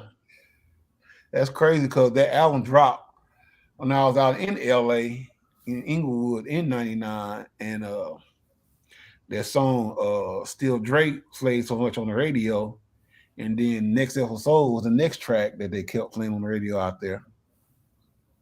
You know, that whole Chronic 2001, that whole album was dope, bro. Oh yeah, and then you know, even the song that you forgot about Dre with Eminem, that was pretty hot too. That was Eminem's introduction to the game. Mm-hmm. You know what I'm saying? His first cameo popping up on it. So I was like, who the little white boy, but I'm like, let me see what he got, because I know they ain't gonna be slipping on the talent. So let's see what he do. And me and you talked about it. We see what happened. Oh yeah. Motherfucker got hypnotized behind that shit. No, but we just gonna talk about music, man. Oh yeah. I ain't gonna go there. Bruh, trust me. I am not gonna go there. Trust me. You know, yeah, let me turn on some light. Let's do this. You know, that is the thing is, you know, you know, it's just like you sit up there and motherfuckers sitting around there arguing, talking about, you talking about such and such good and every damn thing, and you don't realize one thing about it, you know. And it's what you gotta like, what you gotta do, what you gotta do. Like, and you know, and nigga like me, I ain't tripping about none of that shit. I'm just being honest. You know what I'm saying? I understand where you're coming from and how hurt you are about that so and so deep dude. You know what I'm saying? Who that? Because it's just like, you know what I'm saying, this clip right here. But there is one man here on earth who will never kneel before you. Who is this imbecile? Eminem. You know. Well, it's a wrap on that. Like I say, when we talking about music now, you up there cutting up on clips. Well, I'm just saying. Bro. Oh no, you said you gonna leave it alone now. We gonna still be talking about music and Death Row. No limit, excuse me. Yeah, no limit. Well, I mean, I'm just saying, bro. Yeah. I mean, you know, everybody got their own conversations on who they like and who they don't like. Who's good, who ain't good. That's the whole thing with the divisive spirit, because that brings out, okay, did you hear Did you hear the versus battle? Yeah, I get so sick of that shit. You know what I'm saying? Because every time you look around, some motherfuckers up there talking about who's the best. Somebody told me from a twisted, perspective and vision, they say it was good for the DJs because they get their shine back. What's your take on that since you've been official DJ Mixmaster Chaos? I ain't got nothing to say. I don't let Kevin Samuels say. 2 + 2 is 4. Make it. That's all I have to say.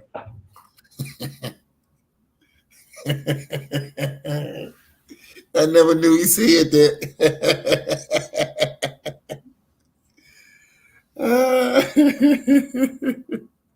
I never knew he said that. Well, see, the thing is, if you ain't bringing the math like you always say, it don't make no difference what they say and think, bro. Because it's not even about the DJs anymore. It's not. They don't even consider DJs a part of hip hop anymore, bro. Made them irrelevant. No, because these rappers think they can just go in and hey, pop my CD in that nigga and play my music. That's how they talk to the DJs now. Pop my shit in, nigga. Did I show you the video where Wiz Khalifa did the DJ out of town on the clip back here some years ago?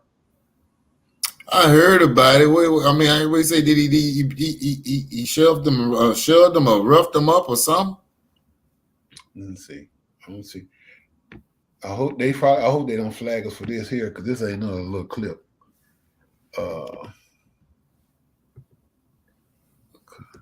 I don't see if I can.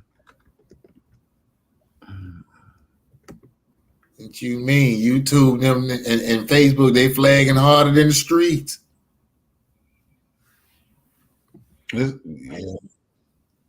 Hold on. They ain't gonna shouldn't do nothing on this here. This is a little small clip. But check this out.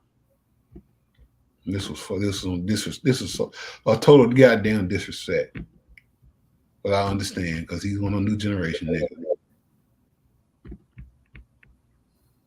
Nigga, if you want to fight, nigga, we can do it. Y'all niggas suck, don't help me, bitch. Y'all niggas suck. Play my new shit, nigga. Play badass bitches. Y'all are horrible DJs. Now, I came here tonight to promote for y'all and have a good ass time and have a great time. But you know what I'm not gonna do? I'm not gonna sit here and let these hoe ass niggas like this shit is acceptable. I'm a real ass nigga, dog. My album just came out today. Play my new shit, dog. We gonna start this shit, alright. I want some bad. Get out the way. I don't like you, dog. I want some bad.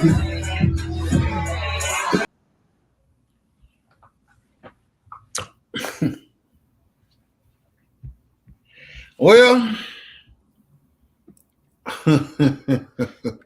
as always. Fuck did your little black ass come from?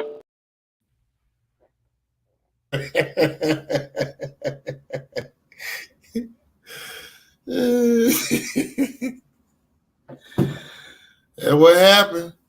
Money only inflates the person that you already are.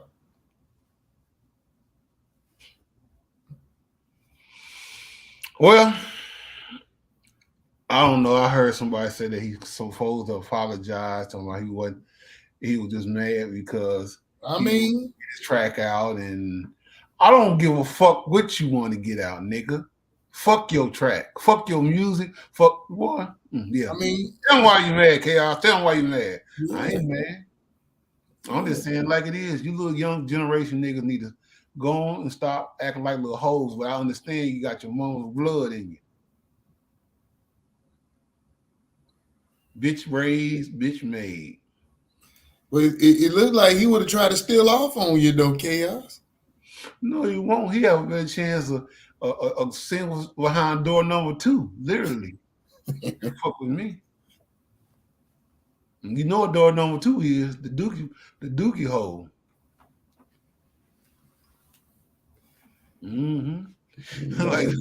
the late Dick Gregory said, it's doo-doo in there.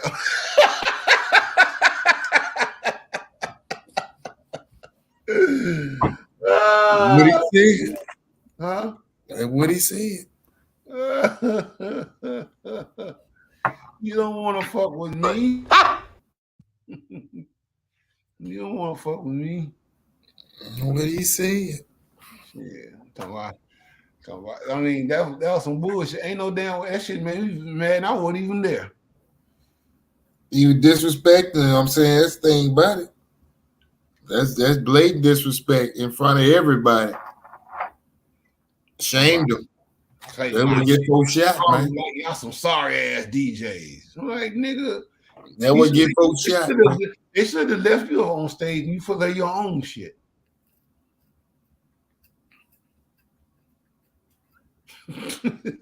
But anyway, that's my thing. I mean, I'm not in that field, but I'm just saying, if it had been in that field and it had been me sitting there, as soon as he came over there with the mic and stuff like that, I would have got up and left right then. I ain't even getting all this. Yeah, because he told him, he said, yeah, get your ass off. He went foot to do. Get your ass away from around, man. I mean, my whole thing is, if you come on like you said, like, well, if you feel like that, because while you got the mic on, you close like, bro, you feel like that, you know what I'm saying? It is right here. You go ahead and put it in. You go ahead and play it. No, they're gonna probably start off the case, but right then, as men, you weren't ready to fight, dude, man. That's what's gonna happen. Because as men, that's on because he's acting like a scorned woman. See, like most times, scorned women and bitter women, you gonna be sitting up there like, go on now. She gonna be trying to take up the stakes to try to get you to hit her, so she can cry like you hit a woman. And see, guys act the same way. You Chad nigga. That's what I thought. You better go about your business. You know what I'm saying? They're gonna try to, push you and shit, and mush you like, yeah, get your bitch ass. See, here's the whole thing about them, though. You know what I'm saying? You already know with him being there. The circulation. Oh, check it. But see, this the whole thing about what's dangerous about this generation, though, because I know if he had him, his entourage, somebody got the iron on him, and they're gonna kill him. That was gonna happen. Yeah, he's gonna get dead. He's gonna get dead. He's gonna, But the thing is, a lot of these guys, they're not hip hop material, no way.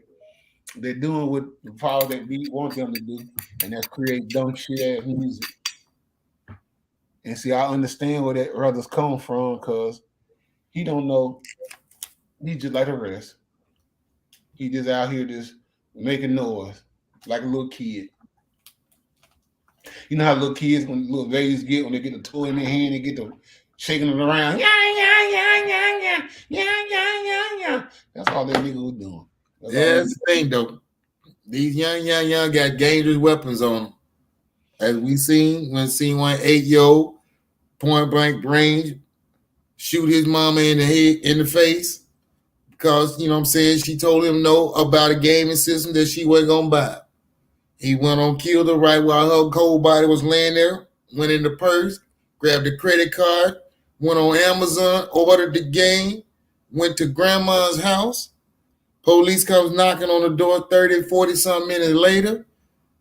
He's like, yep, I shot her. Then the next thing he says is my game coming? This is what we had, people. Well, he doing what he was taught. He can't do no more, no less. He was taught to be the way he is, because, I hear women all the time, I don't want my child to be raised like my mom raised me or my daddy raised me. I want my child to know that his mama loves him or love her. But the thing is, when you do this, you literally trying to weaken down the vigilante of yourself. And that's going to happen, because you sitting up there letting your child do whatever he or she wants all the time. That's a code of disaster. I agree. That child's gonna raise up because it's used to hearing yes all the time. It's just like a father that me. They used to hearing yes. They ain't never heard. They ain't never heard no. Mm-hmm. That's a cuss out. Mm-hmm. He said, no. And that young man said, "Oh, you said no? Oh no, that sounds like death to me." And that's what he's gonna come at you as, death. And That's the thing. That's the thing. An 8-year-old that does not have no attachment emotionally with its mother. That's the part that's blowing me away. An 8-year-old has no attachment with its mother. It has more attachment with the gaming system, and it sees the mother as a barrier in front of it. Same person that gave it life, same person, you know what I'm saying, couldn't do nothing for itself while it cried. Had to be changed, bathed, fed. That pulled the pistol and put it into the, you know what I'm saying, the provider's face and blew away its provider. Yep. That's the way of the game. It's the name of the game, bro. I guess we can go ahead and get ready to end this damn podcast because I think we done went in. You know, we didn't pretty much covered all the pretty good spots of No Limit. You know, like I said, I know we could have talked about the different artists.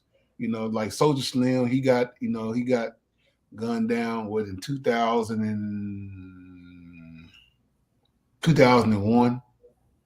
I think I want to say 2001, 2002, somewhere from there. Because I had to think about it because he was on that track with Juvenile, slow motion. Mm-hmm. And that came out like 2004, 2003, 2004. I think that was right. Is that right? Did that shit come out in 2000? I think it was 2004. Yeah. Yeah, so he died like 2003, 2002, something in there. And Mystical had some charges brought up against him, some rape charges and all of those shit. And they stay getting him. Whatever he did, that made him. We don't go there. We don't leave it alone. And then Mia X, she was fighting with her, the cancer situation, and I think she beat it. And she's going to from what I seen on her Facebook page. You know what I'm saying? As for Magic, Magic got killed in 2000. I want to say 2010 in a car wreck right there outside of Hattiesburg, Mississippi. And everybody else, like Kanan Abel and the rest of the crew, a lot of them just sitting around there, just living life as always. And I think they said Mac had a charge on him. And let's see. Of course, we just got to talk about Snoop Dogg. Snoop Dogg still doing his thing. He in the game. Master P, he's still doing his thing. He's still selling his products, his food, and that. Well, we can say that Snoop is back with Death Row because he owns it now. Yeah. What should I say? Run it. Mm-hmm. So everything's all in all. One thing about it, Master P's label went from Priority Records to Universal, and they put a lot of hurting on when he went to Universal because it started getting real rugged. Because you got to think about Universal Records and Universal Entertainment is the world's biggest industry holder besides Sony and Warner Brothers. Yep. That's the reason why they got the Globe. That we everywhere. Our content's everywhere across the world, around the globe. Mm-hmm. We own network television. We own commercials. We own movie studios, different small networks. Yep, that was one of the reasons why Bill Cosby got ridiculed real bad because he was going to be one of the owners of Universal because NBC is Universal. He's been the most powerful black man in the United States of America, probably down in the world. if you would have got NBC. Because NBC, like I say, is owned by Universal, and Universal owns GE, and GE owns NBC as well. All them companies are together. That's a lot of money. Mm-hmm. So they knew what they were doing. They said, nope, you can't do it, Mr. Cosby. No. They wouldn't allow it. Yep.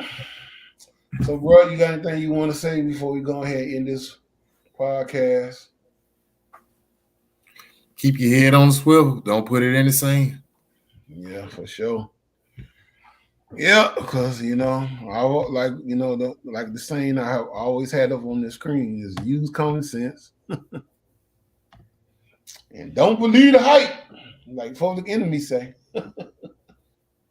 You know what I'm saying? Find out do your own research. Don't be listening to everybody. Because everybody ain't to be listened to. I will say that. For real. All right, bro. Well, we're going to go ahead and end this whole thing, bro. And I guess the next situation is going to be, let's see. I'm trying to think, is it going to be Rap-A-Lot? What the other label we had brought up? Cash Money. Yeah, Cash Money. Yeah, we're going to go and do Cash Money because that's going to be I'm going to fuck around and forget that one. So I'm going to go ahead and look that one up as soon as I get off the podcast and get that one lined up for next week. All right. Sound like a plan. All right, bro. Well, we're going to put it on you later. All right, salute. Peace. Salute, fam. All right, ladies and gentlemen, that will conclude tonight's show. Much love and respect to you guys that are watching tonight. I know there's very many folks out tonight watching. Well, that's always a good thing. Of course, we out, for folks to show some love, as always. So I'm finna go and end this podcast. And y'all guys have a good night. Don't do that I wouldn't do. And be easy. Deuces.